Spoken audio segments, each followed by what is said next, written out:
Bienvenidos. Ahora el tema que vamos a tratar es seguridad del paciente en administración de medicamentos. También vamos a tratar algunos temas importantes sobre seguridad del paciente que todos debemos conocer. Desde los tiempos de Florence Nightingale, la madre de la enfermería, la dama de la lámpara, ella nos decía: puede resultar sorprendente que lo primero que haya que pedirle a un hospital es que no cause ningún daño. Sí, es sorprendente que uno vaya a un hospital en busca de algún alivio, en busca de mejoría, y que uno salga del hospital por algún daño que allá le ocasionen o le causen, ¿cierto? Entonces, desde esos tiempos ya se hablaba del concepto de evento adverso. Finalmente, es un concepto que se estructuró hace unos 15 o 20 años, donde ya nos dicen abiertamente cuál es la definición del evento adverso como tal y cuáles son las barreras de seguridad que debemos tener en cuenta para prevenir o mitigar los riesgos en la atención. Bueno, entonces los temas que vamos a tratar hoy vamos a hablar acerca de normatividad, algo de normatividad que debemos saber como personal de enfermería, la seguridad en la administración de medicamentos, taxonomía en seguridad del paciente, porque es muy importante conocer esos conceptos básicos que nosotros debemos tener en cuenta mientras prestamos el servicio, y vamos a hablar acerca de las metas internacionales de seguridad del paciente. Bueno, entonces acerca de normatividad, yo tengo que compartirles a ustedes la premisa que la ignorancia no nos exime del cumplimiento de la ley. Es, por ejemplo, lo que ocurre con las normas de tránsito.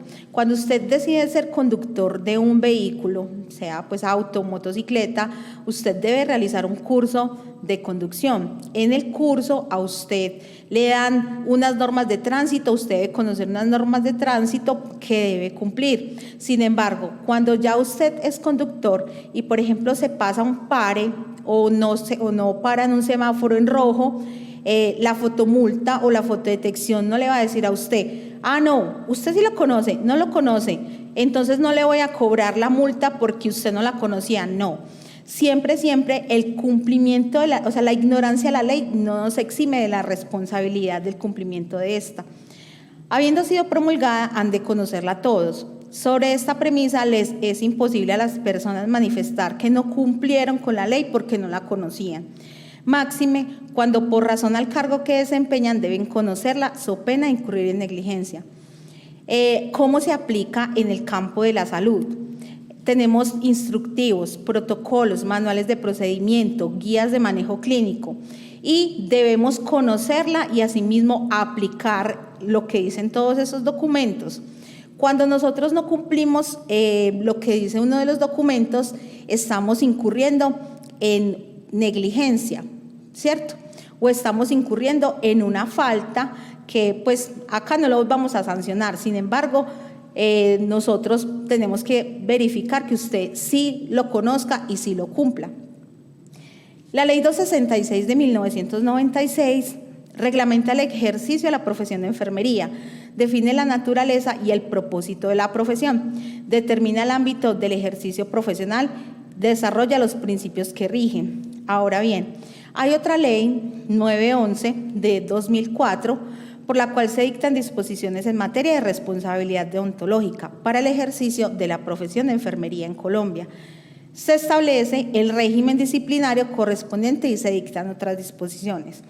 En esta ley, en el capítulo segundo, artículo 8, nos dice claramente: el profesional de enfermería, con base en el análisis de las circunstancias de tiempo, modo y lugar, podrá delegar actividades de enfermería al auxiliar cuando, de acuerdo con su juicio, no ponga en riesgo la integridad física o mental de la persona o grupo de personas que cuida, y siempre y cuando pueda ejercer supervisión. Escuchen esta palabra tan importante, supervisión, sobre las actividades delegadas. Entonces, cuando nosotros le delegamos a un auxiliar de enfermería, el profesional le delega a un auxiliar de enfermería una actividad, hay que ejercer supervisión sobre el cumplimiento de esta actividad. Porque si la persona que está realizando la tarea se equivoca, hace cualquier cosa que no debería hacer, es tanto responsable la auxiliar de enfermería o el auxiliar de enfermería como la enfermera, que es la que debe ejercer la supervisión. O sea, en cualquier cosa que le ocurra al paciente, estando a cargo de ese auxiliar de enfermería, es responsabilidad del enfermero también. Ahora bien, la seguridad de la administración de medicamentos, nosotros debemos tener unos conocimientos previos a la administración de estos. La anatomía y la fisiología, o sea, uno como mínimo debe conocer bajo qué sistema está actuando, en qué sistema está actuando el medicamento que voy a administrar, o para qué sirve un antihipertensivo, o en qué sistema específico tiene pues como la interacción.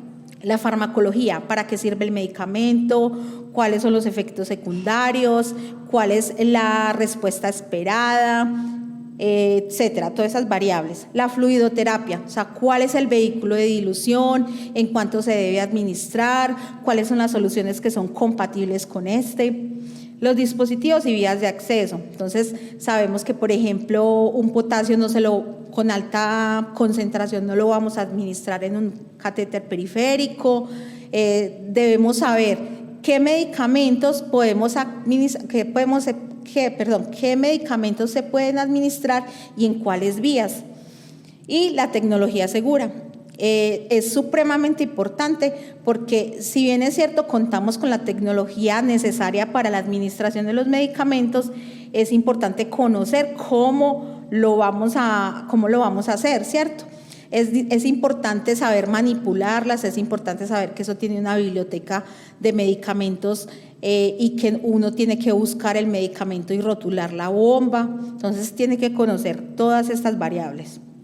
Ahora bien, hay unas situaciones que le generan a uno ciertas alarmas cuando uno va a administrar un medicamento. Ejemplo, la exploración física.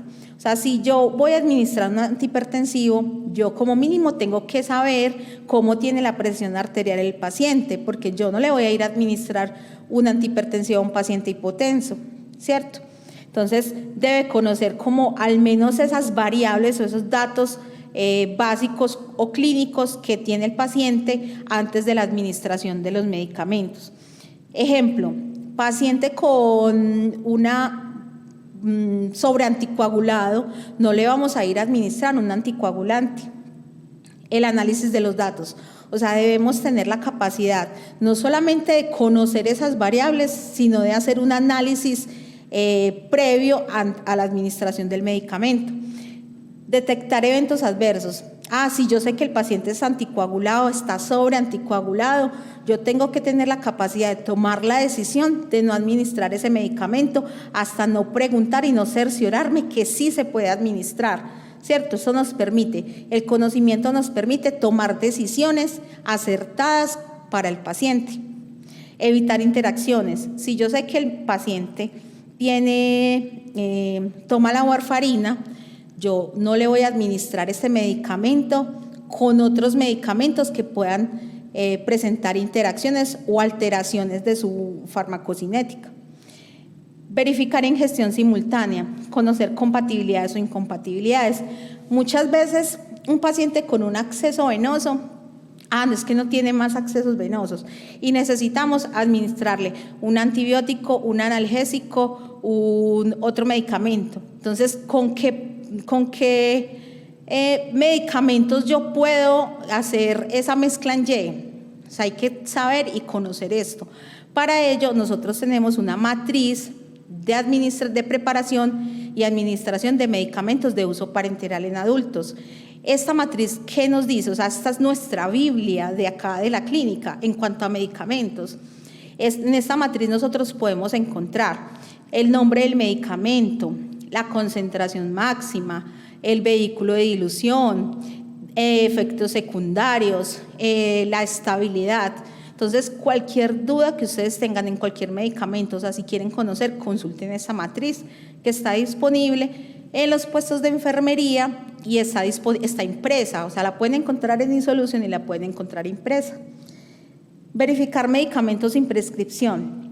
Pues resulta que cuando los pacientes llegan aquí a la clínica, hay pacientes que toman medicamentos que no están incluidos en el plan de beneficios en salud o son no POS. Entonces uno les dice que traiga por favor el medicamento, una vez recibe el medicamento, no en pastillero, no, o sea, no, eso no es seguro.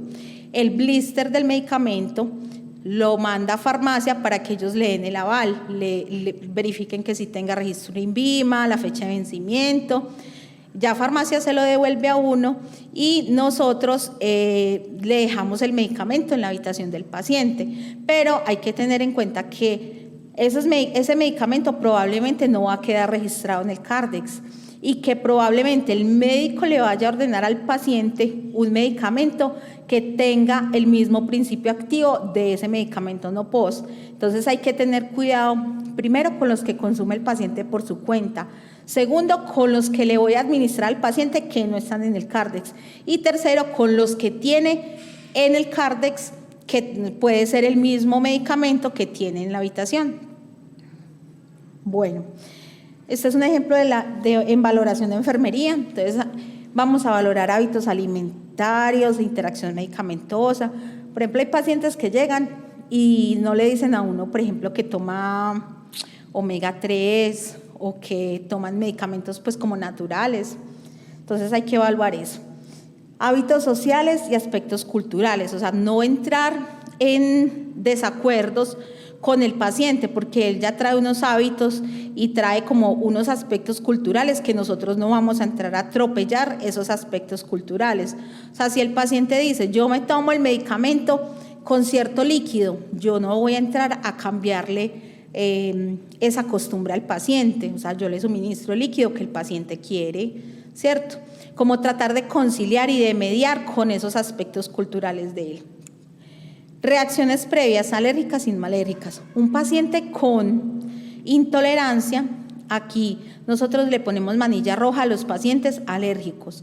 Los pacientes con intolerancia también deben llevar manilla roja. ¿Por qué? Porque si él me está diciendo que es intolerante a algún medicamento, es porque ese medicamento le ocasiona un disconfort, o sea, le ocasiona un brote, le ocasiona algo que no es agradable para el paciente. Entonces, si yo le administro eso, le estoy ocasionando al paciente un disconfort innecesario. Entonces, hay que tener en cuenta que los pacientes intolerantes tampoco les vamos a administrar el medicamento al cual están haciendo intolerancia.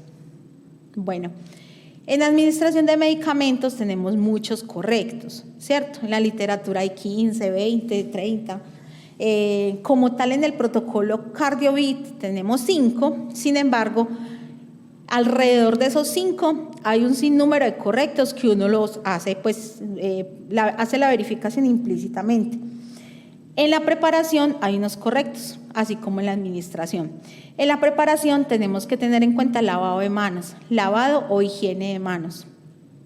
El medicamento, la orden médica, que sí se encuentre correcta, que sí se encuentre en el Cardex, que si tiene alguna condición especial para su administración la verifiquemos.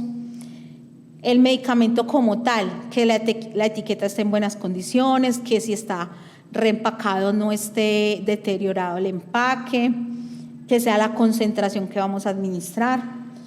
La indicación y dosis, que este paciente sí tenga esa indicación para ese medicamento y la dosis apropiada.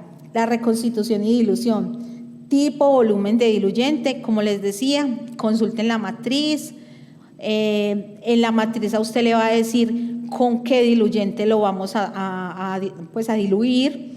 Él nos va a decir cuál es el volumen máximo permitido. Hay que tener en cuenta también esa variable en el paciente, que hay muchos pacientes, por ejemplo, de falla cardíaca, que no pueden recibir tanto volumen de líquido. Entonces, ¿cuánto es lo mínimo que yo puedo administrar ese medicamento? ¿En cuánto volumen mínimo? La fecha de vencimiento, la conservación, estabilidad. Entonces, hay medicamentos que yo abro y que pueden permanecer 24 horas en nevera, pero hay otros que pueden permanecer un mes, por ejemplo, las insulinas. Pero hay otros que no pueden durar sino como 12 horas, por ejemplo, el Propofol, que cada 12 horas uno tiene que retirar la mezcla, quitar equipos y renovar todo, ¿cierto? Entonces hay que conocer la estabilidad del medicamento para que sea efectivo. Muy importante el uso de los elementos de protección personal. Si bien es cierto que con la pandemia hemos mejorado mucho en el uso de los elementos, Para medicamentos como ganciclovir, que es citotóxico, debemos utilizar doble mascarilla para evitar que nos haga daño. La vía de administración, comprobar vía y forma farmacéutica, muy importante. Bueno, ahora bien, para la administración también tenemos unos correctos. La hora, principalmente en antibióticos, en medicamentos que hay que mantener niveles plasmáticos en circulación, es muy importante tratar de respetar las horas en punto para la administración de estos. Ahora bien, si usted tiene 5 pacientes, pero de esos 5 pacientes usted tiene 2 que tienen antibióticos, entonces usted va a priorizar esos 2 porque le tengo que administrar los antibióticos a la hora que tiene que ser, pues a la hora exacta, ¿cierto? Para eso es muy importante también la entrega de turno. En la entrega de turno a usted le van a decir, si este paciente está con antibiótico-terapia, está con tal antibiótico, entonces ya usted prioriza y programa como el cuidado que va a prestar. El paciente, bueno, nombre completo de historia clínica e indagar alergias. Entonces recordar que los pacientes intolerantes no le vamos a administrar el medicamento que el paciente está refiriendo, intolerancia. Informar al paciente, decirle al paciente lo que le está administrando y para qué es. O sea, si yo voy y le administro al paciente una furosemida, yo le digo, doña Claudia, yo le voy a administrar esta furosemida, este medicamento es para orinar. Lo más probable es que usted tenga que ir varias veces al baño, ¿cierto? Para que el paciente, cuando tenga que pararse muchas veces a ir al baño, no se vaya a asustar y no piense que es que le está cayendo mal el medicamento, sino que él sepa que ese medicamento que le estoy administrando tiene un efecto esperado. Velocidad de administración, programación adecuada de la bomba, doble verificación. En hospitalización, pues no solo hospitalización adultos, sino en todos los servicios de la clínica, tenemos una lista de doble chequeo. Entonces, la lista de doble chequeo la vamos a firmar cuando montemos la mezcla, cuando corrijamos dosis, cuando en cada turno. Entonces, esa lista de verificación la realiza tanto la auxiliar de enfermería como la enfermera encargada del turno. El registro, inmediatamente se administre, se debe registrar, porque lo que no está administrado, lo que no está registrado no existe. ¿Esto qué quiere decir? Por ejemplo, yo recibí 5 pacientes el día de hoy y a las 12 en punto fui y administré los medicamentos de 12 juiciosamente y me fui a almorzar, o sea, no registré los medicamentos y me fui a almorzar. Le dejé mis pacientes a mi compañera y ella dice, no administró los medicamentos, va y administra otra vez los medicamentos. ¿Qué pasa ahí? Por el no registro oportuno de los medicamentos inicialmente, se está cometiendo eventos adversos relacionados con esa falta de administración. Entonces, hay que tener en cuenta eso muy importante. Y seguimiento a la respuesta. Chequear la respuesta del paciente, la respuesta esperada. Si yo le administro al paciente un antipirético, ¿qué espero yo? Que al paciente le baje la fiebre. Entonces, hay que estar permanentemente chequeando esa respuesta del medicamento que estoy administrando. Lo mismo que si yo le administro al paciente por ejemplo, un inotrópico, yo tengo que estar chequeando permanentemente la presión arterial, la frecuencia cardíaca, ¿cierto? Es como evaluar esa respuesta. Entonces, yo preparo, yo administro, yo respondo, yo registro. ¿Listo? Los 4 yo. Para administrar una dosis única de un paciente hospitalizado, se requiere entre 80 a 200 pasos individuales. 80 a 200, entonces imagínense que uno se equivocara en alguno de esos. O sea, es muy fácil cometer un error durante la administración de medicamentos. El 53% de los errores ocurren durante la etapa de administración. James Reason desarrolló un sistema de clasificación basado en observaciones. Afirma que los errores surgen por fallas activas y condiciones latentes. ¿Qué hemos detectado nosotros? Y pues eso realmente es cierto. ¿Cuál es la principal causa de errores en la administración de medicamentos? La distracción. Entonces, usted está preparando un medicamento, o sea, está preparando los medicamentos de sus 4 pacientes y a usted le entró un mensaje de texto, a usted le sonó un timbre y llamó, le sonó un timbre y usted fue y lo contestó. Cuando usted vuelve a retomar la tarea, ya hay una desconcentración, por lo tanto, no va a realizar esa tarea 100% confiable o efectiva. Entonces ahí es donde se presentan errores. Bueno, ahora vamos a hablar un poco acerca de la taxonomía en seguridad del paciente. Una falla latente son errores presentes en los procesos de atención que aún no han generado eventos adversos. Se identifica cuando se analizan incidentes. Entonces, por ejemplo, cuando esto hace referencia más cuando a todas las personas hacen las cosas como cada una cree que es correcto y no hay una forma general para realizarlo, o sea, cada uno trata de hacerlo a su manera, pero no hay una forma que yo les diga, no, personal, vamos a hacer enfermería o médicos, todo el personal, ¿cierto? Vamos a administrar ese medicamento de esta manera. Si cada uno lo administra como cree que se debe administrar, ahí es donde se presentan errores. Eso es que el proceso no se encuentra estandarizado. Cuando un proceso no está estandarizado, da lugar a muchos eventos adversos. Un error es un uso de un plan equivocado para el logro de un resultado esperado o falla en completar una acción como estaba planeada. Puede o no traer como consecuencia un evento adverso. Es por definición no intencional y se origina en la persona. No es exclusivo del médico y hace referencia en general a la atención en salud.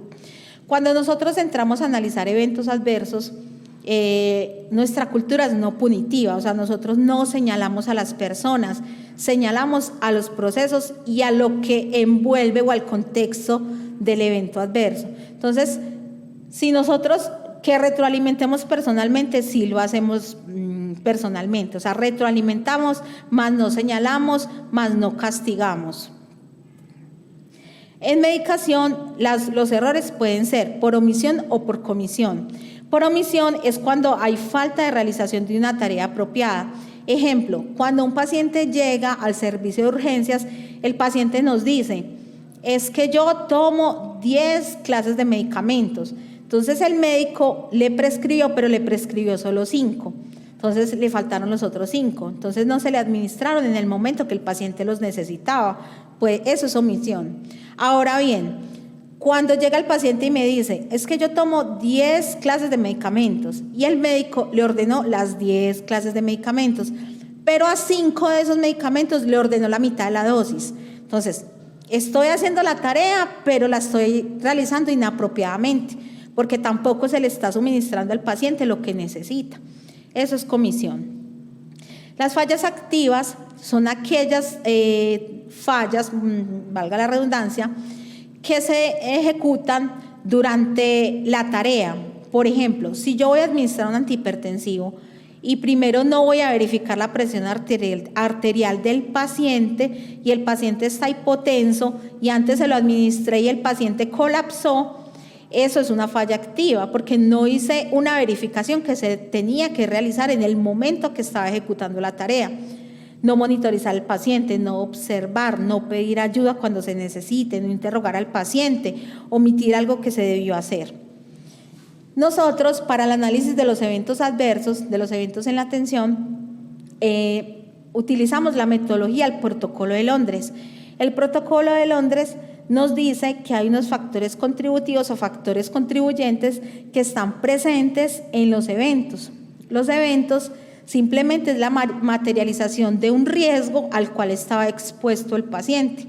Entonces, los factores son varios, o sea, los factores pueden ser del paciente, la tarea y tecnología, del individuo, del equipo de trabajo, de la organización, del ambiente. Aquí les voy a nombrar algunos como algunos ejemplos.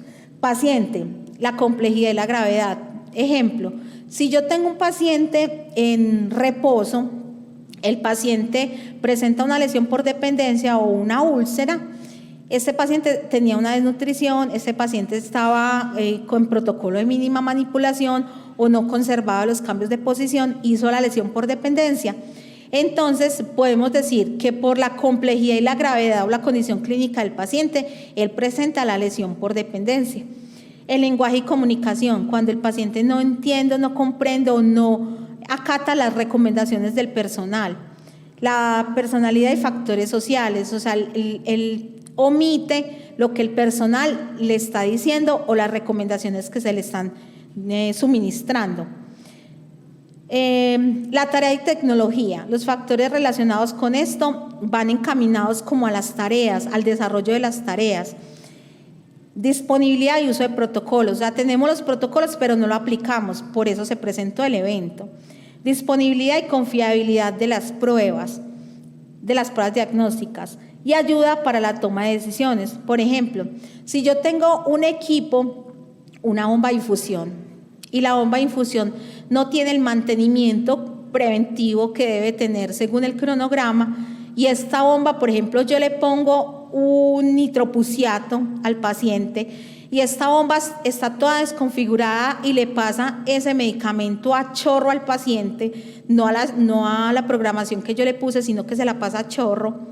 Yo envío esa bomba a ingeniería y a ingeniería me va a revisar y me dice, no, es que esta bomba no tenía el mantenimiento que necesitaba. Entonces, ese factor es relacionado con la tecnología. El individuo ya es la persona que está ejecutando la tarea. Entonces, el conocimiento, la experticia, el sueño, la fatiga. Es que son las 6:30 de la mañana y estoy administrando medicamentos y me equivoqué. Pero cómo fue el resto del turno, o sea, si estuvo muy pesado, si tuvieron muchas actividades, ¿cierto? Hay que evaluar qué fue lo que pasó con la persona. Conocimiento, habilidades, competencias, salud física y mental. Los factores relacionados con el equipo de trabajo van encaminados y es una de las principales, por así decirlo, es fundamental en el equipo de trabajo la comunicación, tanto verbal como escrita, ¿cierto? El médico me da una orden a mí, yo voy a ejecutar esa orden, voy a cumplir esa orden, pero resulta que la orden no estaba clara. Entonces, para poder realizar una orden verbal, yo tengo que corroborar con el médico cuál fue la orden que me dio. O escrita, es que resulta que en la historia clínica me hizo una orden, pero es que no estaba muy clara y yo hice las cosas como no las debía hacer. La supervisión y disponibilidad de soporte y la estructura del equipo. También en comunicación, cuando por ejemplo el paciente está en un estado o le está pasando algo y yo no comunico eso, ¿a quién se lo debo comunicar? ¿Cierto? Entonces la comunicación entre el equipo de salud, no solamente auxiliar enfermera, sino auxiliar enfermera, médicos, a todos, es muy importante, es fundamental. Los factores relacionados con el ambiente. Personal suficiente pues, para atender la demanda del servicio, mezcla de habilidades, carga de trabajo, espacios, iluminación, higiene hospitalaria. Por ejemplo, cuando un paciente se cae, nosotros entramos a evaluar si el paciente, si las luces estaban bien, si el piso estaba mojado, si la cama tenía el mantenimiento adecuado, si había algún daño, si tenía objetos alrededor que estuvieran obstruyendo su paso, ¿cierto? Entra uno como a evaluar esas causas externas de la caída del paciente. Asimismo pasa con todos los demás eventos adversos. Las instalaciones obsoletas, el ruido. La organización y gerencia. Entonces aquí hablamos de los recursos y limitaciones financieras, la estructura organizacional, las políticas, los estándares, las prioridades y cultura organizacional. Esto ya es un poco más gerencial y lo hacemos un poco más visible cuando ocurren eventos graves o eventos centinela. El contexto institucional, económico y regulatorio. Aquí tiene que ver con toda la relación que tienen las IPS, o sea, nosotros como prestadores del servicio con las EPS. Ejemplo, resulta que un paciente necesita una resonancia magnética para un diagnóstico, pero la EPS no ha podido conseguir una cita en una institución donde cuenten con ese servicio. Entonces ya tiene que ver, y al paciente le pasa algo por la falta de ese diagnóstico. Entonces ya eso sí tiene que ver más con la relación del paciente con la aseguradora que más con lo que pasa en la institución. Bueno, ahora bien, vamos a hablar acerca de las metas internacionales de seguridad del paciente. Entonces resulta que, como les dije al principio, el concepto de evento adverso o de barrera de seguridad es relativamente nuevo, o sea, está más o menos hace 15 o 20 años, cuando se dieron cuenta que las personas se morían más de lo que les pasaba dentro de los hospitales que por su enfermedad o patología de base. Entonces, tras varias investigaciones se dieron cuenta que habían unos puntos críticos en la atención del paciente en los cuales los profesionales más nos equivocábamos. ¿Cuáles eran esos puntos críticos? La comunicación, por eso les dije ahorita que es supremamente importante la parte de la comunicación, la administración de los medicamentos, que ya les hablé ampliamente de eso, la prevención de daños causados por caídas, la identificación del paciente, o sea, quien creyera que uno por decirle un nombre que no es a un paciente puede ocasionarle un daño. Entonces, imagínense, uno equivocándose en el nombre del paciente puede operar al paciente que no es o hacerle un procedimiento al paciente que no es. Entonces, la identificación del paciente, prevención de infecciones asociadas a la atención en salud y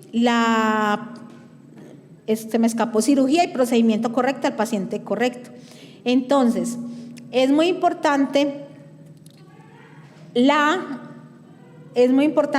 cumplir con cada una de estas metas. En la meta número 1, la Organización Mundial de la Salud nos dice la identificación correcta de los pacientes. Entonces, tener la historia clínica con el nombre completo, el tablero de identificación, marcarlo completo, los datos que lleva el tablero de identificación, que en todos los servicios de hospitalización, en cada cama hay un tablero, en urgencias hay un tablero, debe tener el nombre completo del paciente, la cédula. Así uno le pregunta al paciente, ¿usted me puede decir por favor su cédula? Así uno también está evaluando como la orientación del paciente, ¿cierto? La ubicación en persona. Si el paciente es riesgo alto de caída, se pone en el tablero. Si el paciente tiene Braden alto, o sea, el riesgo de presentar lesiones en piel, se pone en el tablero. Si es anticoagulado, la mayoría de los pacientes aquí en la clínica son anticoagulados. Si el paciente tiene alguna otra condición especial, si es hipoacúsico, bueno, etcétera. Esos son los datos que se consignan en el tablero. Toda la historia clínica debe estar adecuadamente marcada. Las ayudas diagnósticas que sean físicas deben estar dentro de la documentación del paciente que corresponde. Porque imagínense uno equivocarse en un diagnóstico de un paciente porque leyó una ayuda diagnóstica que no correspondía a ese paciente. Bueno, eso puede pasar. La Organización Mundial de la Salud dice en la meta 2, mejorar la comunicación efectiva. Entonces yo ya les hablé del trabajo en equipo, entonces estar con el equipo que usted está trabajando en ese momento, conectados, comunicados, informar y asimismo dejar registro de todo en la historia clínica electrónica. La meta número 3, mejorar la seguridad de los medicamentos de alto riesgo. Entonces la verificación de listas de chequeo, la etiqueta para identificarlos, que la rotulación de los medicamentos cuando lo voy a administrar sea una rotulación adecuada. En los medicamentos, así sean multidosis o unidosis, la etiqueta debe llevar el nombre completo del paciente, la historia clínica, el medicamento, concentración, fecha, hora de preparación y nombre de la persona que está preparando el medicamento. Así sean unidosis, debe llevar esa misma información. La meta número 4, procedimiento correcto, ¿cierto? Entonces, tenemos definido el proceso de programación de pacientes que van para cirugía o para hemodinámica. Meta número 5, reducir el riesgo de infecciones asociadas a la atención en salud. Aquí es principal tarea y principal actividad que nosotros vamos a realizar es el lavado de higiene de manos. Porque recuerden los 5 momentos del lavado de higiene de manos, pues los 5 momentos de higiene de manos. La meta número 6 es reducir el riesgo de daño al paciente por causa de caídas. Entonces aquí nosotros vamos a evaluar la escala del paciente, o sea, la escala de Morse, que es la que evalúa el riesgo del paciente de caerse, y todas las medidas que tenemos establecidas para la prevención de caídas, como lo es las barandas elevadas, que siempre estén las instalaciones en adecuadas condiciones, el piso seco, que el paciente, si es un adulto mayor y que tiene dificultades para movilizarse, que tenga un acompañante permanente. Entonces hay que tener en cuenta pues como todo ese tipo de cosas. Bueno, entonces yo les voy a compartir, nosotros el reporte de eventos en la atención o los eventos adversos lo realizamos a través de la intranet. En la intranet ustedes van a encontrar este aplicativo, ustedes entran a la página principal de intranet, van a la parte de herramientas del sistema de gestión organizacional, Clínica CardioVit, y van a encontrar el aplicativo que se llama Reporte de Eventos en la Atención. Ya en un videito que les voy a mostrar enseguida, les voy a explicar cómo se hace el reporte. Y ahí mismo les voy a explicar cuál es la clasificación que se le debe realizar al evento una vez se haga el reporte. El día de hoy vamos a hablar de la nueva herramienta para el reporte de eventos en la atención. Entonces, recordemos que este es el formato oficial que actualmente estamos manejando. Reporte de eventos para la gestión de la seguridad del paciente, que se encontraba o se encuentra aún disponible en eSolution. Entonces, aquí, como generalidades del formato, encontramos la descripción de el paciente, de la información general, los eventos que pueden ocurrir aquí en la clínica, y en el reverso del evento encontramos la descripción y encontramos el análisis de causas con la metodología del protocolo de Londres. Esto a manera de introducción. ¿Cómo lo vamos a encontrar ahora? De ahora en adelante vamos a empezar a utilizar la siguiente herramienta para el reporte de los eventos en la atención. Entonces, vamos a ingresar por la intranet. ¿Qué debemos tener disponible? Debemos tener disponible el acceso a intranet y la historia clínica electrónica, que de ahí vamos a tomar algunos datos. Bueno, vamos a la parte inferior de aplicativos institucionales, vamos a dar clic. Vamos a ir a un icono en la parte inferior que se llama Reporte de Eventos en Seguridad del Paciente. Clic. Y este link nos va a llevar a este formulario. Entonces vamos a empezar el diligenciamiento. Fecha en la que ocurrió el evento. Entonces voy a poner el día de hoy. La sugerencia es, si pasan 2 o 3 turnos y no he reportado, pongo la fecha en la cual sucedió. Entonces, turno de día o de noche, servicio que reporta. Encontramos en este listado todos los servicios y o procesos disponibles en la clínica CardioVit. Entonces vamos a reportar uno de esterilización. Servicio de origen, igualmente encontramos todos los servicios y o procesos de la clínica. Poner uno a Juan 23. Nombres y apellidos del paciente. Nombre completo. Aquí voy a poner este dato porque es una prueba. Sexo. Fecha de nacimiento. Este dato lo vamos a encontrar en la historia clínica, en la parte superior derecha, en el icono de datos administrativos. Lo vamos a encontrar en esta casillita.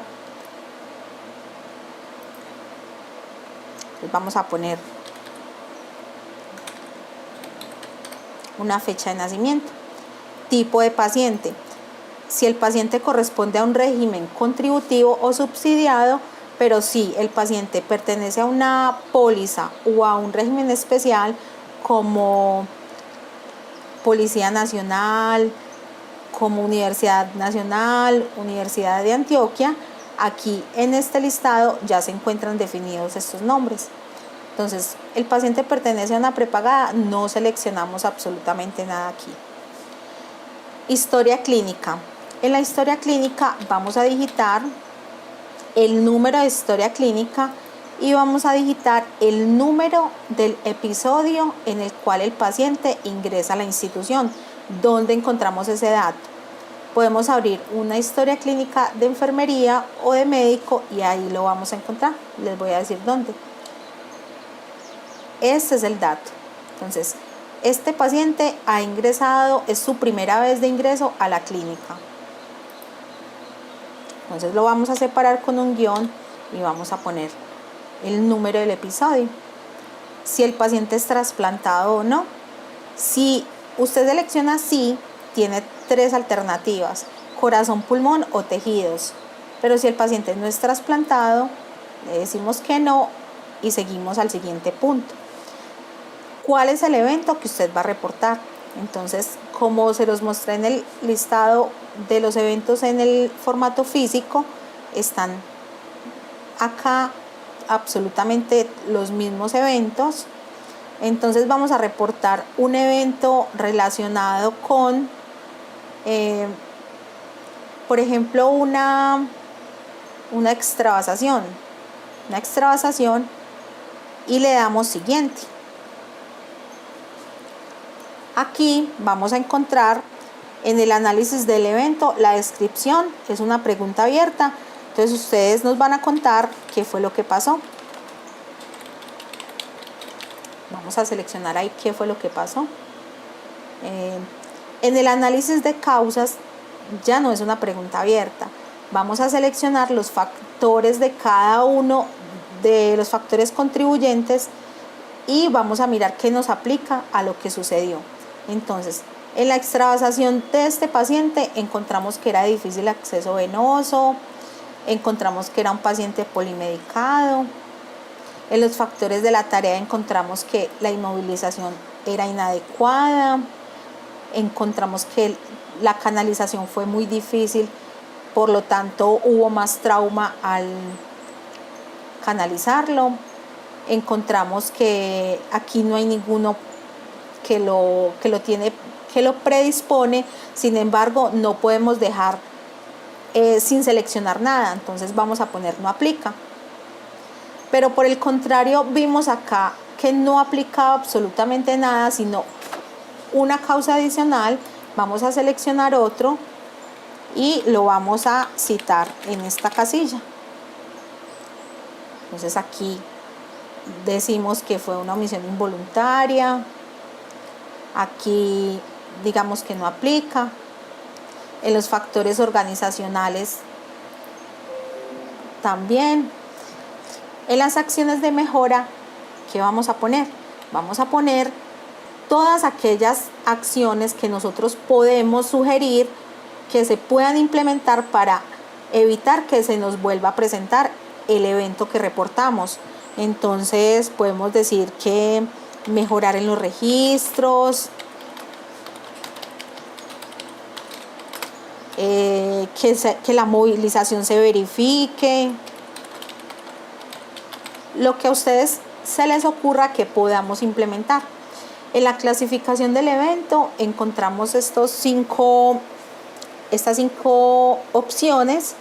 Recordemos que evitable es aquel evento o es una lesión o daño no intencional que se le produce a un paciente como resultado no esperado de la atención y que se presentó, que es evitable porque hubo alguna omisión, hubo algún error al ejecutar una tarea, al verificar algo y hubo la lesión en el paciente.